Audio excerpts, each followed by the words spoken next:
Hey everyone, happy Monday.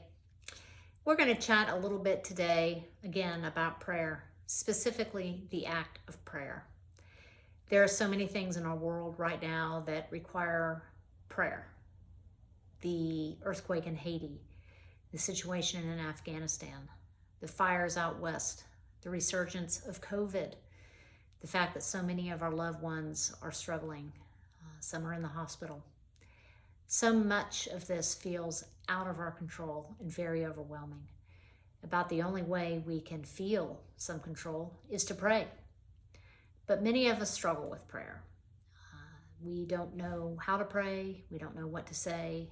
We don't know if we need to be in a certain position or have a special place. That alone can be overwhelming. But we're not alone. In her book, An Altar in the World, retired Episcopal priest Barbara Brown Taylor devotes an entire chapter to prayer. She admits right off the bat to being a prayer failure. And I'm going to read a passage out of this chapter. And I hope that you can see a little bit of yourself in these words. I certainly saw myself in them. When sharing that she's reluctant to talk about her prayer life, I would rather show someone my checkbook stubs than talk about my prayer life. I would rather confess that I am a rotten godmother, that I struggle with my weight, that I fear I am overly fond of Bombay Sapphire gin martinis, than confess that I am a prayer weakling. To say I love God, but I do not pray much, is like saying I love life, but I do not breathe much. Can any of you relate to those words? I certainly can. Later in the chapter, she takes the readers into her room and details the elements of her own personal prayer altar or her prayer space. And that motivated me to create my own prayer space. And it's pictured right behind me. I have a gong that I can play to help me enter into a prayerful, meditative state.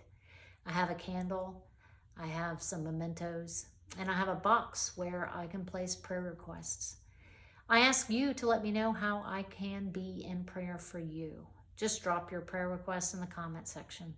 I would delight in placing those requests in my little box so I can be in prayer for you daily. Please do so. I'm going to close this out today with the Benediction, which is the first prayer that I remember hearing on a regular basis. I heard it at the conclusion of every Sunday service when going to the Methodist Church downtown.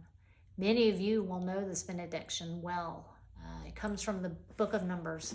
And every time I hear these words, I'm immediately taken to a place of peace.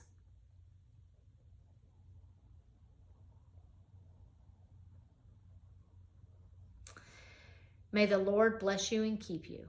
May the Lord make his face to shine upon you and be gracious to you. May the Lord lift up his countenance upon you and give you peace. Amen. Amen and amen. Please do let me know how I can be in prayer for you today and this week.